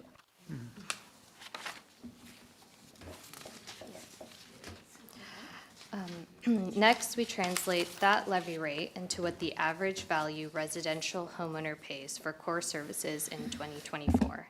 The average home value listed in the table to the right are identified in the Snohomish County Assessor's 2024 annual report. The chart on the left brings the data together for a city-to-city comparison of how much the average value homeowner pays in property tax annually for general city, fire EMS, and library services. A $66.50 flat annual fire benefit charge is added where applicable. As you can see, there is a fair amount of variability among cities. However, what is most notable here is that the amount paid by Everett property owners is the lowest of the group at $988 in 2024. Councilmember Ryan. Thank you. I think last time this chart came up, there was a question about whether this also includes our animal services program, which is definitely unique to our city. Yes, it would be. Department 26 Animal Services is embedded within general government, which is paid, supported with regular property tax levy dollars. So I feel like our little green stick there would actually even be smaller, considering there's an additional service that's included in that calculation that's not in others. Yes, when considering the full-service city, multi-lines of business component of that, and then comparing to what other services are provided from the neighboring cities, could skew that amount. Thank you. Yeah, no, that's good. This chart shows the value of construction that was added to the city's assessed value between 2009 and 2024 and the 2025 estimate. As you can see, it varies a lot from year to year based on the level of activity, and of course, there's a time lag between when permits are issued, construction is underway, and when the value of the structures are added to our tax rolls. Construction activity overall was robust in 2016 and 2017. However, the outsized peak you see is due in large to the composite wing facility and expansion for the 777, which together added increased factory space by about 25%. Although there is much variability in construction, we do incorporate estimates in the 6-year forecast based on information we receive from planning and permit services. We also receive estimates from the Snohomish County Assessor's Office to aid in the development of the property tax ordinances. In 2025, the value of new construction is $346 million, which is mainly comprised of industrial and manufacturing, as well as some from multi-family units. Refund levies are restorations of levy amounts the city was shorted in prior years due to refunds and exemptions that were submitted after the levy was finalized by the assessor. They do not represent increases in property tax revenues. This chart shows the history of refund levies between 2009 and 2024 and the 2025 estimate. As you can see, refund levy amounts are all over the place and present no discernible trend. We have had years with no refund levies and years with levies greater than $500,000. For that reason, we do not incorporate assumptions for future refund levies in the 6-year forecast beyond the upcoming year in which we receive information from the Snohomish County Assessor's Office. Now we'll take a look at what this means for the owner of an average residential property in Everett. We start in the first column with the average assessed value of a residential property in Everett using numbers provided in the Snohomish County Assessor's 2024 annual report. Although you will see much greater numbers for Everett's median value on real estate websites, I'm using the Snohomish County Assessor's number for this purpose because they relate directly to property tax assessments. The average residential value for 2024 taxes, according to the report, is $520,600. If we apply the city's average assessed value increase for 2024 taxes of 4.2%, the value of this property grows from $520,600 in 2024 to $542,621 for 2025. Because the assessed value is growing at a rate greater than the growth in property tax revenue, the regular levy rate is reduced from $1.90 in 2024 to $1.86 in 2025. There is no significant change to the EMS levy when rounded to the second decimal point.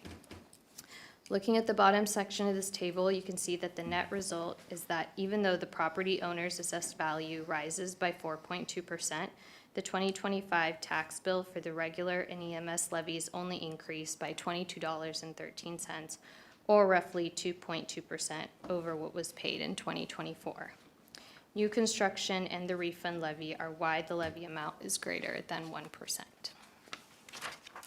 That concludes our presentation on the property tax ordinance. I'd like to open it for questions. Okay, I think at this time we'll open for public hearing for both item 9 and 10. And there's no one signed up to comment during the public hearing, but they'll have an opportunity over the next 2 weeks. Okay, does council have any more comments or questions? Councilmember Bader. Thanks, Council President. Heidi, we, for as long as I can remember, if I remember correctly, we've always taken the max increase in that rate. So I don't know if a lot of this information was to prepare us to do that. Can you tell us how far back we've taken the maximum increase? Yes, we've been taking the max as far back as we've had the limit on 1%. So long as we don't reach our maximum levy rate capacity, which is $3.60, but as you can see, we're nowhere near that dollar amount. Councilmember Sarlingo. Can you say anything, it's putting you on the spot, I'm afraid, can you say anything about what those kinds of increases were allowed before that 1% limit was instated, and what sort of increases the city took? What I can recall is seeing 6% prior to 2001. Okay, so that was kind of a regular event? So long as you didn't exceed your maximum levy rate. Okay, thank you. Okay, no other questions from council. Admin have any comments or clarification? Okay, we'll just, we'll keep the meeting open, suspended until our next meeting with no further business. We have some action items and we an do? executive session. Oh, I have another page. Oh, my goodness. Yeah, thank you for that. All right. So we have action items. We have 3. So moving on to our action item, Council Bill 24110-28, third and final reading. Adopt an ordinance relating to changes in the City of Everett's procurement policy regarding contractors and service providers who've engaged in wage theft. Do I have a motion? Councilmember Ryan, so moves. Okay, second. Second. Motion is second. Are there any questions or comments? Okay. Councilmember Ryan. Thank you. I just want to share a thank you to Tim Benedict and the legal staff for their help to develop this, and for the Public Works and Procurement teams and all staff that had their input too, is for the different thresholds that are included in the ordinance, just to make sure that it would work well for staff. Thank you, Mayor Franklin, for your support, and I want to thank the labor community for their support and guidance as well. This ordinance will take a significant step towards protecting workers in our community and ensuring fair pay for all. By addressing wage theft head-on and shining a light on this issue, we're sending a clear message that exploitation of workers in the city of Everett will not be tolerated. I'd like to think that we could all agree that anyone who willfully breaks the law for their own personal gain should be held accountable, and that no one should use their position of power and authority to take advantage of others. I've been proud to lead this effort and encourage local businesses and residents alike to join us in creating a more equitable community, ensuring that we have a city where hard work is properly valued and that every worker receives the wages that they are owed. Thank you. And thank you all for your consideration tonight. Okay, any other questions or comments? Yeah, sure. There is public comment? Yeah. No, there's no public comment. Okay. Councilmember Fossey. I just want to thank Councilmember Ryan for stakeholdering this policy and bringing it forward. It's a really, really important one, so well done. Okay, we'll call for a motion, and we have a motion and a second, so clerk, please take a roll. Councilmember Toohey. Yes. Councilmember Bader. Yes. Councilmember Ryan. Yes. Vice President Zarlingo. Yes. Councilmember Burt. Vogely? Yes. Councilmember Fosse? Yes. President Schwab? Yes, okay, so now we have action item number 12, Council Bill 24110-29, third and final reading, adopt an amendment to ordinance 3196-10. It's the International Property Maintenance Code, EMC 16.09.010. Do I have a motion? So moved. Second. Motion seconds made. Do any comments or questions? Okay, hearing none. Clerk, please take the roll. Councilmember Tui? Yes. Councilmember Bader? Yes. Councilmember Ryan? Yes. Vice President Zerlingo? Yes. Councilmember Vogely? Yep. Councilmember Fosse? Yes. President Schwab? Yes, okay. Item number 13, authorize the mayor to sign a professional services agreement with KBA Incorporated to provide construction management services for the Port Gardner Storage Facility construction project for a total amount not to exceed $8,485,355. And do we have a briefing? I just have a brief comment, and I think that Director Sass is here if you have further questions. The Port Gardner Storage Facility is a big project evidenced by a, very large construction management contract. It will eventually come to you, the whole project will come to you eventually, of course. But project labor agreement along with that, that was the last approval that you had. You will see really the preceding action. We put one item on there. There are probably tens that we could have added to that list on the cover sheet, but just wanted to remind you that this one continues to move forward. So, Okay, thank you. Do I hear a motion? Motion? Or question? Well, a quick note, yeah, let me make a motion to Okay. approve this and then a comment. Okay. Is there a second? Second. Okay, motion and second. Any more questions or comments? Just one comment that this will be before the Built Environment Committee, I think next week at 5 o'clock in the afternoon, and then we'll come to the council. So if people are interested in it, that's the next opportunity to hear about the detail. Okay. That will include PLA discussion?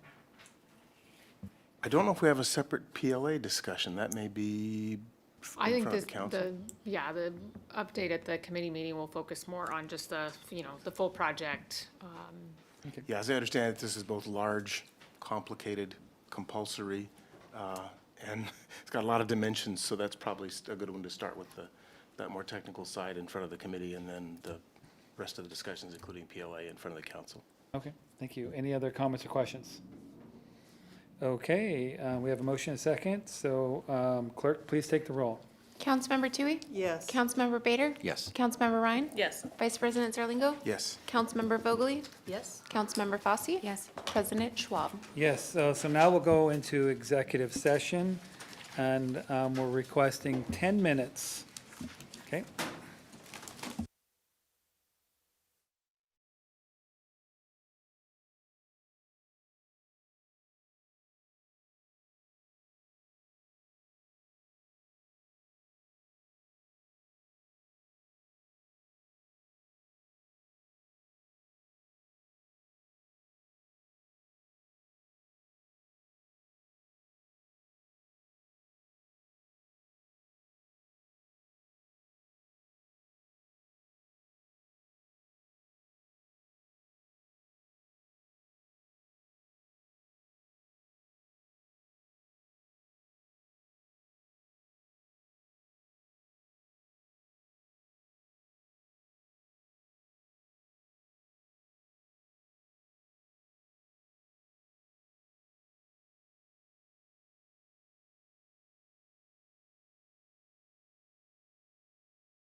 I will. Less than a minute. We were never here.